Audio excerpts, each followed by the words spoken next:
Britain, caught in the crossfire of a damaging trade dispute between airplane makers Boeing Co and Bombardier Incorporated, said on Sunday it would fight to protect thousands of jobs put at risk in Northern Ireland.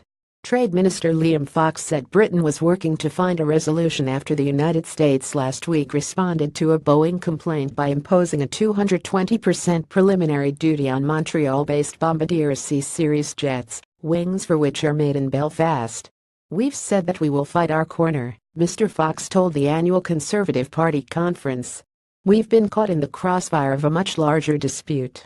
Story continues below. Advertisement. Read more. Bombardier under fire, how the U.S. targeted the C-Series for subscribers. Barry McKenna. U.S. war on Bombardier's C-Series summons ghost of Avro Aero for subscribers. Freeland calls Bombardier duty aggressive as NAFTA round ends. The Canadian press. It worries me that we're seeing a rise in protectionist behavior. The OECD itself has pointed out protectionism always ends badly, Mr. Fox said, referring to the Organization for Economic Cooperation and Development.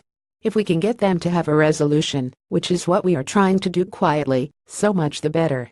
The tariff, which will take effect only if the U.S. International Trade Commission backs Boeing in a final decision expected in 2018, has dealt a major blow to the Canadian company's flagship project. It has also cast a huge shadow over Northern Ireland, where Bombardier is by far the most important manufacturer and a pillar of Belfast's economy, employing 4,200 people and supporting thousands more in the supply chain. And it also undermines the assurances by Brexit campaigners such as Mr. Fox that free trade and London's close ties with Washington will drive Britain's prosperity and global influence after it leaves the European Union in 2019. James Brokenshire, the British minister responsible for Northern Ireland, echoed Prime Minister Theresa May in saying that Boeing was not behaving in a way the British government would expect a long-term defense partner to behave. Story continues below. Advertisement. Ms. May and other senior ministers have been highly critical of Boeing, suggesting it could miss out on future defense contracts after the row put into jeopardy the local economy in Northern Ireland, home to a small party that Ms. May relies on to govern in Westminster.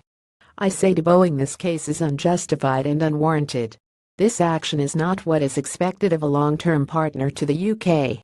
They need to get round the table and secure a negotiated outcome to this dispute quickly," Mr. Brokenshire said. Ms. May has warned that Boeing was undermining its commercial relationship with Britain and has spoken to U.S. President Donald Trump on the issue. However, Ms.